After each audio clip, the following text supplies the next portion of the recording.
안디옥 교회가 처음 세워지고 성장한 과정에 대해서 간략하게 나타내지고 있습니다. 안디옥 교회가 이름이 왜 안디옥 교회냐? 안디옥에 있어서, 안디옥이라는 도시에 있어서 안디옥 교회예요. 안디옥 교회가 처음 세워지게 된 계기는 굉장히 비참하고 참담한 현실 속에서 안디옥 교회가 세워지게 되었습니다. 19절에 보면 스데반의 일로 일어난 환난으로 말미암아라고 해요. 우리 스데반 아세요? 아시는 분들도 있을 것 같고 모르시는 분들도 있으실 것 같은데 스데반의 일, 그 환난이 뭐냐 하면은 스데반은 초대교회 집사였어요. 그 당시 굉장히 믿음이 좋았고 정말 철저하게 하나님을 사랑하던 사람이었는데 그가 예수를 전하다가 핍박을 받고 돌에 맞아서 순교하게 됩니다. 이게 초대교회의 핍박의 시작이 거의 스데반의 죽음을 기점으로 해서 더 큰 핍박과 환난으로 다가오게 됐어요. 스데반을 시작으로 해서 예수님을 믿던 사람들을 핍박하고 교회를 박해하고 다 잡아들이고 죽이기 시작합니다. 이제 그러한 환난 가운데에서 초대교회 사람들은 어땠을까요? 모여있으면 죽는 거예요. 이제 우리 코로나라서 이렇게 비유하면 좀 그런데 경찰들이 예배 드리나 안 드리나 이렇게 보러 올라. 근데 그 수준이 아니에요. 우리 경찰들이 왔을 때 우리 되게 무서워했었거든요, 사실. 근데 그 수준이 아니라 예배 드리려 모여있으면 그냥 다 죽여버렸어요. 교회 문 밖에서 걸어 잠그고 그냥 거기서 불 질러버렸어요. 그뿐만이 아니라 이 당시에 그리스도인들을 죽이는 공연장이 따로 있었다고 해요. 처참하죠. 그러니까 우리 공연 연극 있죠. 연극 주제가 그리스도인 죽이기예요. 이게 픽션이 아니라 실제로 죽이는 걸 관람했어요, 사람들이. 이런 상황 속에서 이제 초대교회 사람들은 더 이상 모여있을 수 없는 상황이 되어버린 거예요. 그래서 이 지역 저 지역 흩어지게 되었습니다. 그러다가 몇몇 사람이 안디옥이라는 도시로 흘러들어가서 거기서 자기들끼리 하나님을 예배하자 하고 교회를 세운 것이 안디옥 교회입니다. 다시 말해서 안디옥 교회는 핍박과 순교의 피로 세워진 교회였습니다. 그 시작은 굉장히 처참했고 볼 것이 없었고 허름했고 상처투성이었을 것입니다. 그러나 안디옥 교회는 성경 속에서 보면 늘 하나님과 동행하는 교회였고 하나님이 일하시는 교회였고 하나님이 사랑하시는 교회로 등장합니다. 21절에 보면 주의 손이 그들과 함께 하시매 수많은 사람들이 믿고 주께 돌아오더라. 성경에서 그리스도인이라는 말이 딱 3번 등장해요. 그 중에서 이방인들, 그러니까 예수님 모르는 사람들에게 처음으로 그리스도인이라는 말을 들은 사람들이 바로 안디옥 교회 사람들이었어요. 이거 어마어마한 거거든요, 사실. 그리고 이 안디옥 교회 사람들이 어떤 일들을 했냐면 26절에 보면은 제자들이 이제 각각 그 힘대로 29절에 제가 안 썼는데 보면은 유대에 사는 형제들에게 부조를 보내기를 했고, 그러니까 선교를 했어요. 돈을 보냈죠. 경제적인 지원을. 자기들도 어려울 거거든요, 사실. 그런 어려운 상황 속에서 다른 어려운 교회들을 경제적으로 지원하는 일들을 했고 13장 1절에서 3절까지는 보면은 안 보셔도 돼요. 이방 선교를 시작해요. 왜? 이 초대교회, 그러니까 안디옥 교회 생기기 이전 초대교회까지는요 어땠냐면요 자기들끼리 똘똘 뭉쳤었어요. 유대인 사람들, 이스라엘 사람들끼리만. 그런데 안디옥 교회부터는 어떻게 시작되냐면 다른 이방인들, 예수님 모르는 사람들에게 선교를 시작해요. 그 선교가 유럽, 아시아 쭉쭉쭉 퍼져서 우리나라까지 들어오게 된 거예요. 그 선교의 시작이 사실은 이 안디옥 교회였어요. 그리고 꼭 이러한 일들을 해서 하나님과 동행했다 할 수는 없고, 이 안디옥 교회는 늘 하나님 중심으로 돌아가는 교회였습니다. 이들이 정말 특징이 하나 있는데요. 뭐냐면 목회자 한 사람한테 매달리지 않았어요. 안디옥 교회는 정해진 사도가 없었어요. 바울이 그 자리에 있을 땐 바울이 리더로 있었고, 바울을 만약에 하나님이 다른 데로 보내신다고 하면 기꺼이 받아들이고 자기들끼리 성경 공부를 했고, 그 중에 리더를 세웠고, 누군가가 리더가 아니라 하나님이 리더가 되셨던 교회가 안디옥 교회였습니다. 그래서 지금까지 안디옥 교회를 닮아가고자 하는 교회들이 많은 것 같아요. 우리나라에도 안디옥 교회라고 이름 지은 교회들이 되게 많아요. 그렇다면 안디옥 교회가 이렇게 하나님이 원하시는 방향으로 갈 수 있었던 이유는 무엇일까요? 물론 많은 이유가 있을 것입니다. 본문에서 등장하는 것만 보면 하나님 주 예수님 그들과 함께 하신다 했고, 하나님의 은혜가 그 자리 가운데 임했다고 했고, 이런저런 표현들이 등장하는데, 오늘 함께 나눌 중요한 포인트는 바나바를 중심으로 좀 살펴보고자 합니다. 많은 이유들이 있을 텐데 그 중에서 바나바를 좀 중심적으로 볼게요. 혹시 바나바도 들어본 적 있으신가요? 바나바? 주일학교 큰 선생님은 들어보셨다고 들어보셨을 거죠, 당연히. 우리 바나바 한 사람만 들으면 잘 모르겠는데, 바울과 바나바 하면은 좀 익숙하기도 해요. 바울과 실라, 바울과 바나바 이런 느낌으로 해서 약간 한 세트 이렇게 동역자였거든요. 바나바의 이름의 뜻은 위로의 사람이었습니다.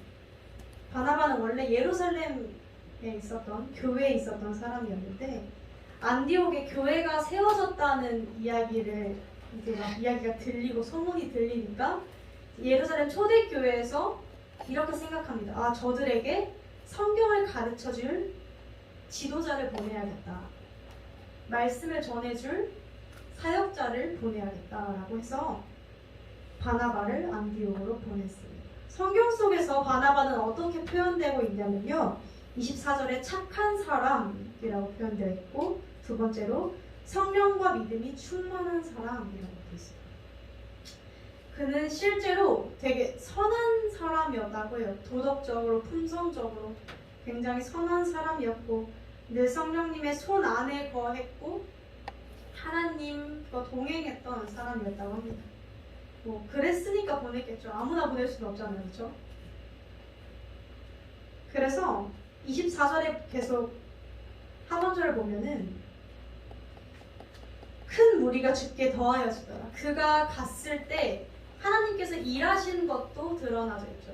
그가 말씀을 그곳에 안디옥에 가서 말씀을 전했을 때 안디옥에 있는 많은 헬라인들과 다른 이방인들이 죽게 더하여졌다. 많은 사람들을 전도했다라는 것입니다. 그런데 여기서부터가 살짝 문제. 이렇게 계속 사역을 하면 되잖아요, 그렇죠? 자, 우리가 바나바라고 생각을 해볼게요. 바나바가 계속 그냥 그렇게 사역을 하면 돼요. 왜냐면 자타공인 착한 사람, 믿음과 성령이 충만한 사람, 하나님도 그가 갔을 때 일을 하신 걸 받고 모든 사람들이 받고 이대로 순탄하게 사역을 하면 되는데, 이 바나바라는 사람이 25절에서부터 조금 다른 행동을 하기 시작합니다. 어떻게 보면 좀 이해하기 어려운 행동을 하기 시작합니다. 어떤 행동이냐면요, 바나바가 사울을 찾으러 다소에 가서 사울을 안디옥으로 데리고 왔습니다. 여기서 사울은 누굴까요? 우리가 잘 알고 있는 바울 선지자겠죠. 원래 이름이 사울인데 개명했어요. 하나님 만나고 나서 이 사람이 인생을 다르게 살겠다 이러면서. 그 구약의 사울 왕이랑은 다른 사람이에요. 좀 다른 사람. 근데 바나바가 사울을 데리고 온 게 왜 이해가 안 되는 행동이냐? 이유가 두 가지가 있어요. 첫 번째, 바나바가 바울을 데리고 왔다는 것은 야, 너 우리 교회로 와라, 우리 교회 한번 와라 이렇게 전도한 게 아니에요. 데리고 왔다는 건 뭐냐면 바울을 안디옥 교회 지도자로 세우겠다는 거예요. 교회 리더로, 사역자로, 목회자로 세우겠다. 그래서 데려온 거거든요. 그래서 바나바는 바울을 안디옥 교회로 데려와서 실제로 리더를 맡깁니다. 자기는 서포트하는 영역으로 빠져요. 근데 우리가 생각해 볼게요.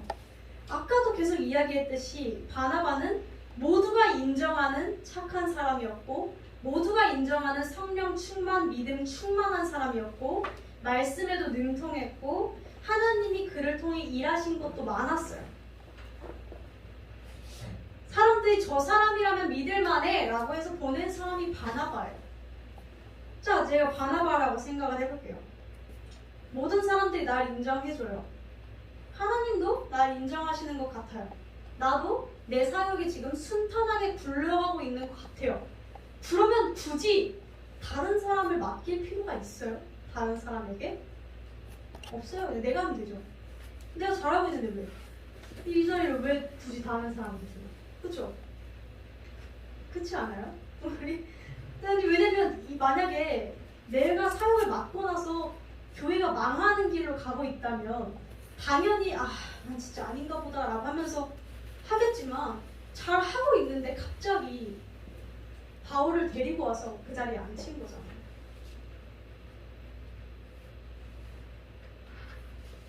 그리고 또 이해하기 어려운 두 번째 이유는, 바나바는 굉장히 인정받는 사람이었는 반면에 이 당시 바울은 사람들이 되게 싫어하는 사람이었어요. 뭐 지금에서야 우리가 바울 선지자 하면 되게 유명한 사람, 하나님과 동행했던 사람, 신약 성경 27권 중에 13권을 쓴 사람, 정말 위대한 사람이죠. 위대한 사람인데 이 당시 바울에 대한 평가는 쓰레기였어요. 인간 말종, 쓰레기.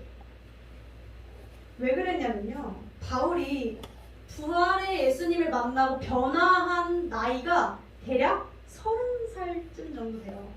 그러니까 바울의 그 탄생 그 연도를 정확하게 알 수가 없는데 33년경에 예수님을 만났거든요, 바울이. 그러니까 대충 한 30살 정도? 그 중후반 전후로 이 정도이지 않을까 추정을 하는데, 바울이 예수님을 정말 극적으로 만나거든요. 길을 가다가 다메섹에서 하나님이 바울의 눈을 멀게 하시고, 바울이 누구십니까? 하니까 나는 너가 핍박하던 예수라 라는 음성을 들려주시고 정말 분명하게 만나주셔서 바울의 인생이 진짜 180도로 바뀌어요. 그런데 문제는 이거예요. 바뀌었어요. 바뀐 거 참 좋아요. 그런데 바뀌었다고 해서 그 전에 했던 행동들이 사라지진 않잖아요. 바울이 그 전에 뭐 하던 사람이었냐면요, 바울은 예수 믿는 사람들 죽이고 다니던 사람이었어요.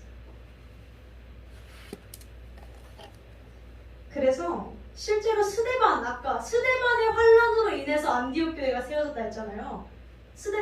핍박 피하러 갔다가, 그런데 그 스데반을 죽이려고 도장 찍은 사람이 바울이었어요.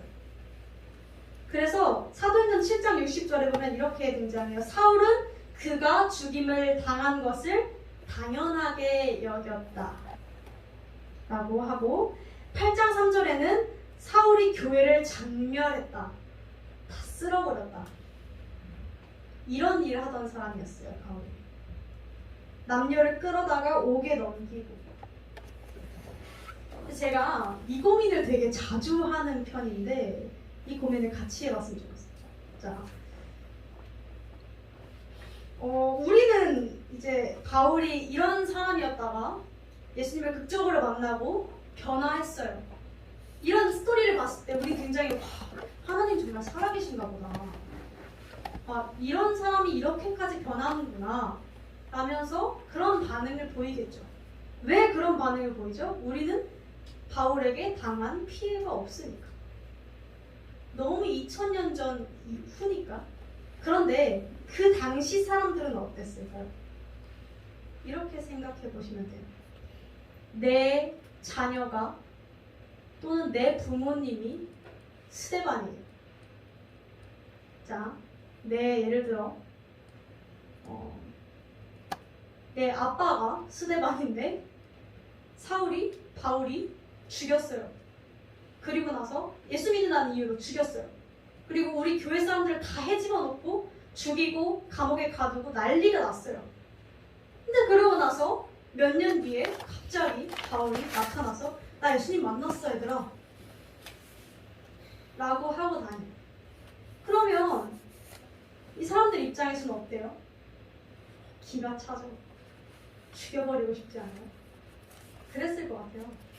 그게 맞지 않아요? 가짠치 않아요? 네가 뭔데? 너가 예수 믿는 사람 죽이고 다닐 때는 언젠데 이제 와서 왜? 라고 반응을 아마 했을 거예요. 실제로 이렇게 이야기했는지 아니었는지는 모르겠지만 정말 그런 시선들이 존재했어요.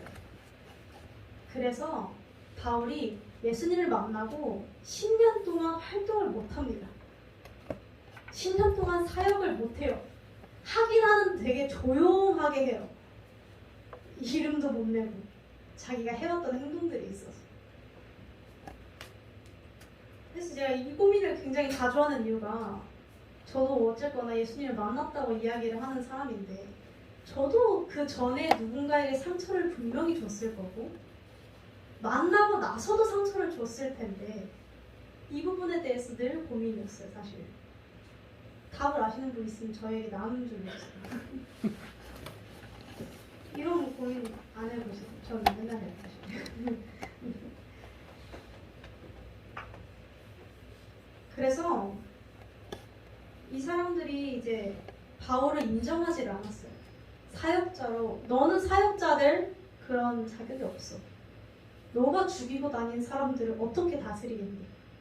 라고 이야기를 합니다. 이제 그런 상황 속에서 바울이 아무런 힘도 펼치지 못하고 구석에 웅크려고 있을 때 바나바가 너 안디옥으로 가자 라고 데리고 온 거예요.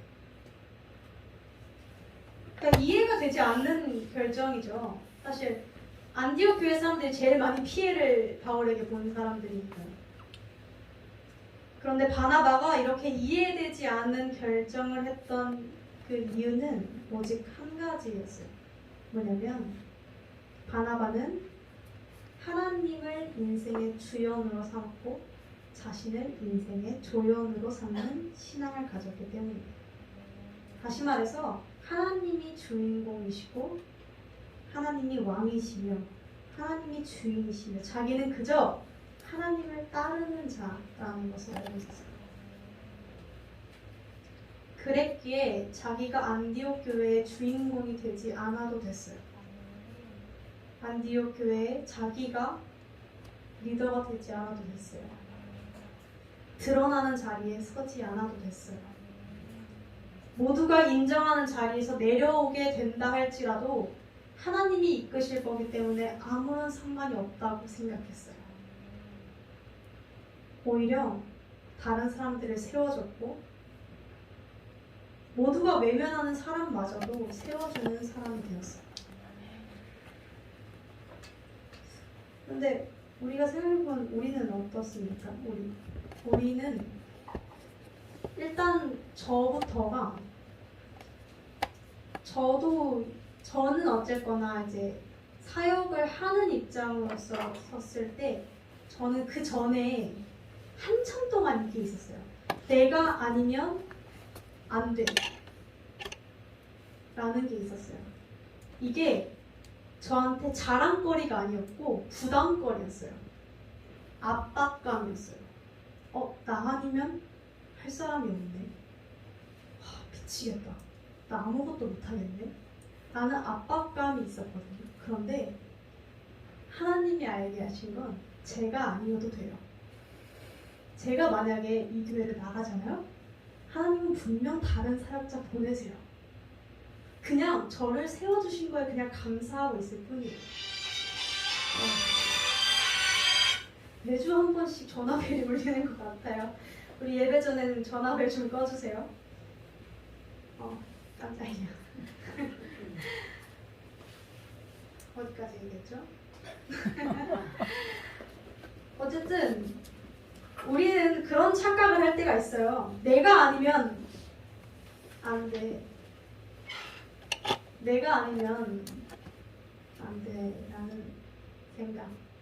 어쩌면 교만일지도 모릅니다. 왜냐면 우리는 하나님이 주관하시는 그 세상을 한 가지 역할씩 담당하고 있는 조연들이고 결국 그 주인공은 하나님이시거든요.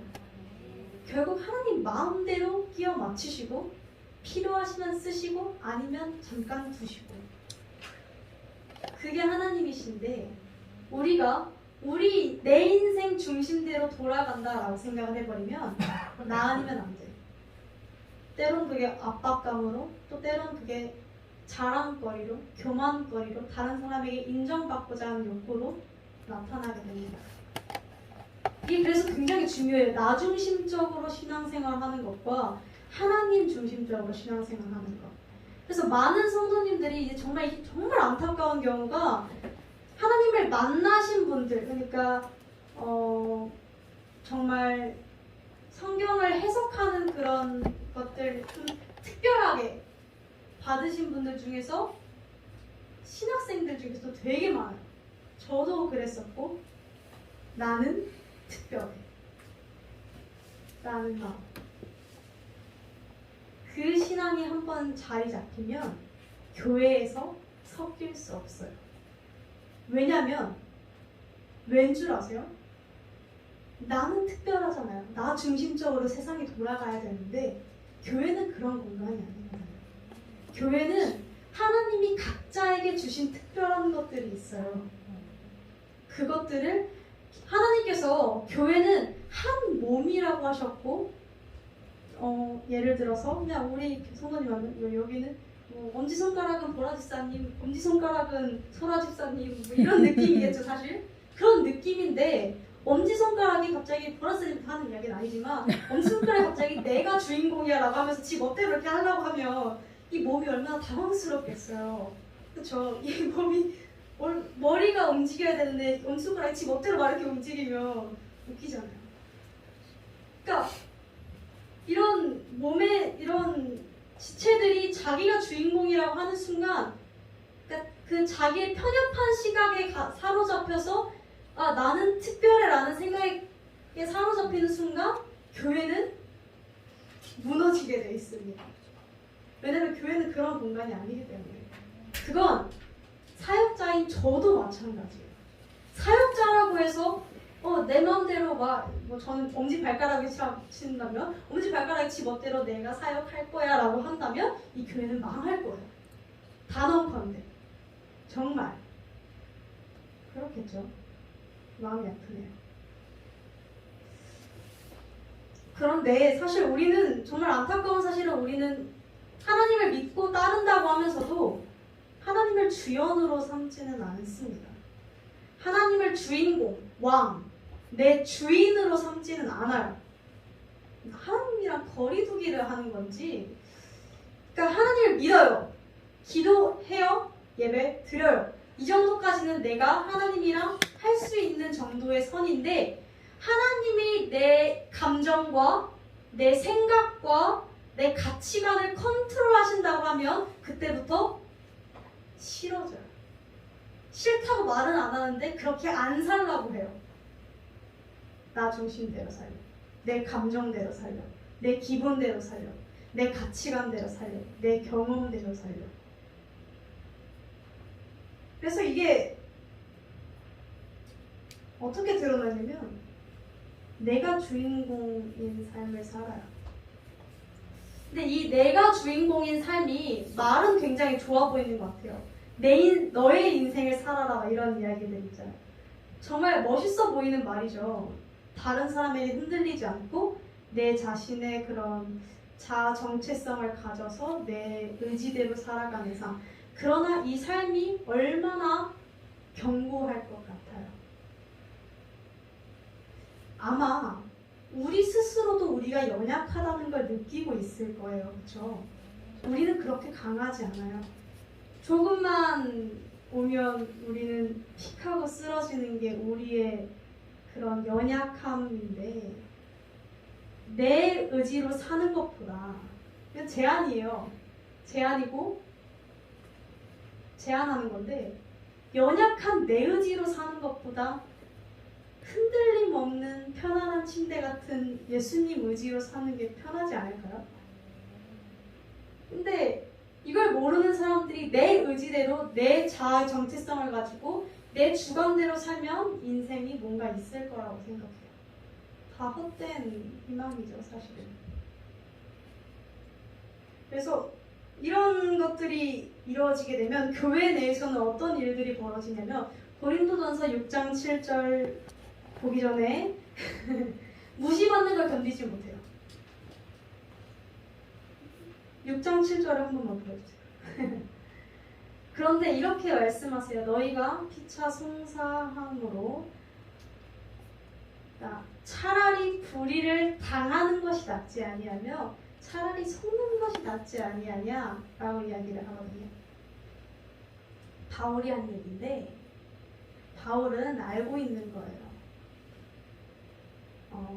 내가 주인공이 아니라서 무시받는 거? 뭐 어때? 내가 무시받아봤자 뭐 어때? 그러니까 바울은 하나님을 알고 하나님 중심적으로 돌아가는 사고를 갖고 있었다 보니까 다른 사람들이 나를 공격하는 거에 흔들리지가 않는 거예요. 왜? 저 사람 그렇게 봐? 오케이, 그럴 수 있어 라고 받아들일 수 있는 거예요. 왜냐면 내 멘탈은 흔들리지만 예수님 멘탈은 안 흔들리거든요.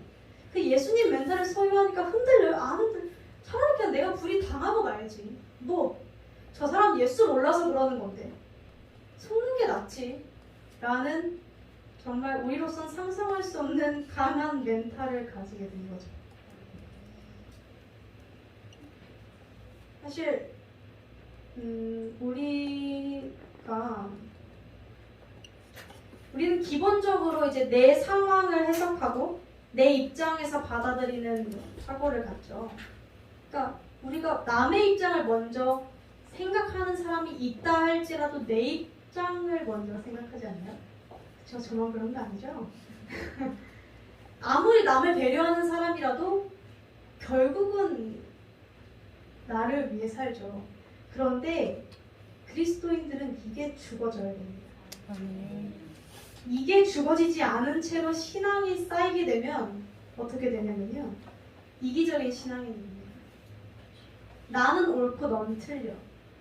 왜? 난 기도하잖아. 이런 거. 난 하나님이랑 사이 좋잖아. 이 문제겠지. 이기적인 신앙. 이건 신앙이 아니고요, 잘못된 신념이에요. 우리는 신념을 가지고 믿는 사람들이 아닙니다. 우리는 맹목적인 신앙인들이 아니에요. 그거는 맹목적이라는 단어는 좀 안 썼으면 좋겠어요. 그리스도인들은 맹목적인 게 아니거든요. 맹목적인 그리스도인 맹목적인 신앙이라면 좀 뭔가 이상한 거예요. 예수님은 그런 걸 원하지 않으시거든요. 맹목적인 거 나중에 또 이야기하기로 하고, 길어요. 너무 길어요. 오늘 안에 못 끝날 것 같아요. 그래서 결국 사실 그래서 이런 조연이 되어야 하는 이유, 조연이 되어서 하나님을 먼저 섬기고 하나님이 주시는 사람들을 먼저 배려하고 그들에게 종이 되어야 하는 이유는 결국 예수님의 참된 신앙이 그 끝이 사랑이기 때문이야. 기도 100시간 하고 사역 저 막 죽어라 한다 해도 말씀 뭐 기가 막히게 해석하고 봉사하고 뭐 이렇게 정말 은사 받고 막 이런다 할지라도 모두가 중요하지만 그 모든 것의 목적이 사랑이 되어야 돼요. 그래서 이제 그 신학생들 사이에서 되게 신학생들은 되게 멋있는 말 좋아해요. 멋있는 말 되게 좋아하는데 저도 참 멋있는 말을 좋아하는데 이런 말이 있어요. 사역하지 말고 사랑해라. 이거를 항상 모토로 삼고 해라라는 이야기를 하는데 왜냐면 사역 죽어라 해도 그 끝에 사랑이 남지 않으면 넌 아무것도 한 게 아니야 라는 이야기를 제가 들었거든요. 좀 마음이 아프죠. 우리가 기도 100시간 했는데 예수님의 사랑을 깨닫지 못하면 어쩌면 허투루한 걸 수도 있어요. 어쩌면 우리가 봉사 100시간, 1000시간 했는데 예수님의 사랑이 안 담겨져 있잖아요. 노동일 수도 있어요. 그 봉사로 사람 못 살릴 수도 있어요. 왜? 예수님이 일하신 게 아니라 내가 했으니까. 안 될 수도 있는 가능성이 많은 게 더 크잖아요. 하나님은 사명의 완성을 원하시는 분이 아니고요. 사랑의 완성을 원하시는 분이에요. 교회는 이 사랑이 완성이 되어야 합니다. 다른 그 어떤 것도 이 예수님의 사랑을 이길 수 있는 건 아무것도 없어요.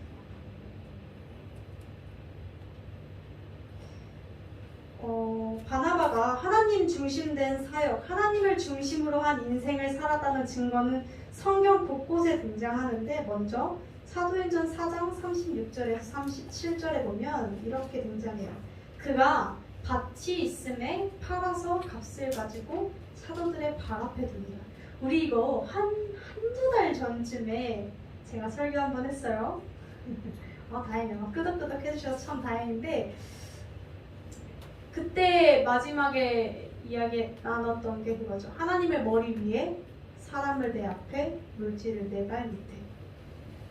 바나바가 그런 사람이었어요. 물질을 수단으로 생각했어요. 그래서 헌금을 하는데 헌금을 목사님 손에 꼭 쥐어주지 않아요. 발 앞에 내려놔요. 왜? 물질은 아무것도 아니라는 걸 알거든요. 물질에 벌벌 떨지 않았어요. 그는. 하나님을 위해 수단으로 사용할 줄 알았던 사람이에요. 그리고 사도행전 14장에 보면은 이거는 너무 길어서 제가 안 담았는데 바울과 바나바가 루스드라라는 지역에서 사역했을 때 이야기거든요. 그 지역에서 걷지 못하는 사람이 있었대요. 그래서 걷지 못하는 사람이 있어서 바울이랑 바나바가 가서 기도해주고 일어나라 했을 때 하나님이 일하셔서 그를 병을 고쳐주신 이야기가 사도행전 14장에 담겨져 있어요. 그런데 이러고 나서 문제예요. 근데 고쳐졌잖아요. 그렇죠? 고쳐져서 자, 다 같이 하나님 믿으면서 짝짝짝 하면 되는데 이 사람들이, 이 기적을 본 사람들이 바울이랑 바나바를 따르기 시작한 거예요. 그래서 성경에 어떻게 등장하냐면요. 이렇게 등장해요. 제가 읽어드릴게요. 신들이 사람의 형상으로 우리 가운데 내려오셨다 라고 소리 지르고요. 바나바를 제우스라 부르고 바울은 헤르메스라고 불러요. 하나님이 일하셨는데 바울과 바나바가 주목받는 일들이 생깁니다. 하나님이 하셨는데 바울님, 바나바님 하는 하나님이 외면당하는 일이 생겼어요. 그랬을 때 바나바와 바울이 이 소식을 듣고 달려와서 옷을 찢습니다. 옷을 찢었다는 건 애통하면서 울었다는 거거든요. 울면서 소리 질러요. 이렇게 말해요. 우리도 당신과 같은 사람이다. 내가 한 것이 아니라 하나님이 하신 것이니 나를 섬기는 일들을 멈춰라. 여기서 알 수 있는 바나바와 바울의 신앙은 어떠냐면요. 분명 자신을 도구 삼아서 하나님이 일하신 것을 알고 자랑할 수 있었음에도 불구하고 섬김 받을 수 있었음에도 불구하고 내칩니다. 왜? 하나님의 영광을 위해서. 내가 주인공이 아니니까. 우리 세례 요한이 이런 얘기를 합니다. 나는 쇠하여야 하고 주는 흥하여야 하리라.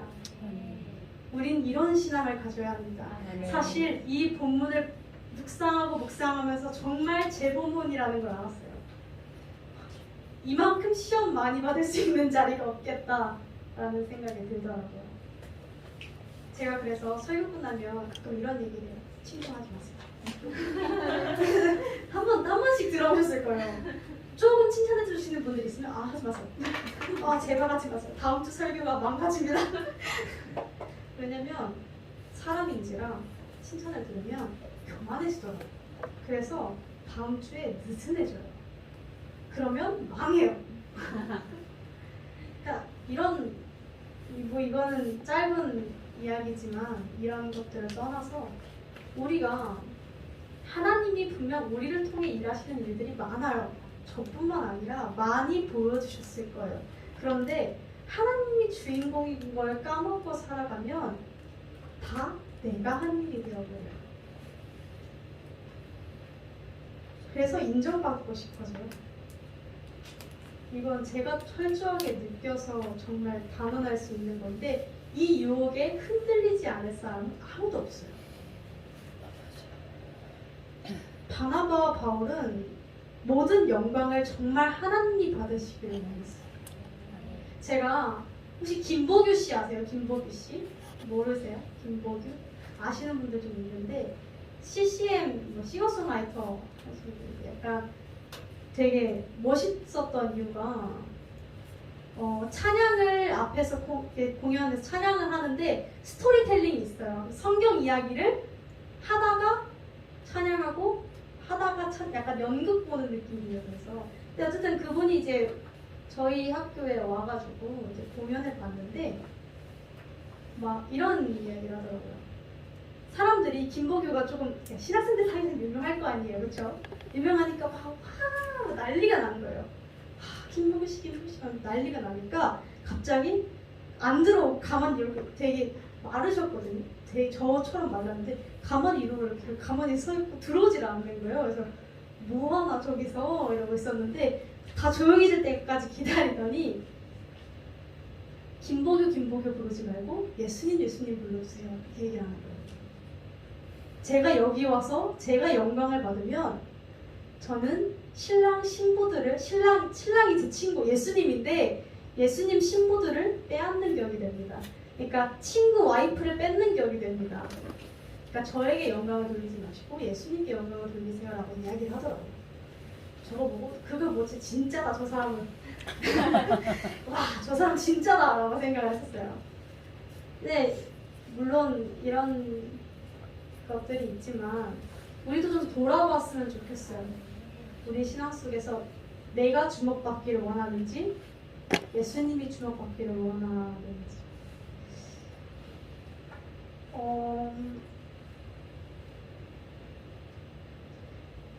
이러한 삶, 바나바와 바울이 사역의 주인공이 자신들이 되는 게 아니라 교회의 주인공이 자신들이 되는 게 아니라 하나님이 주연이시길 원했어요.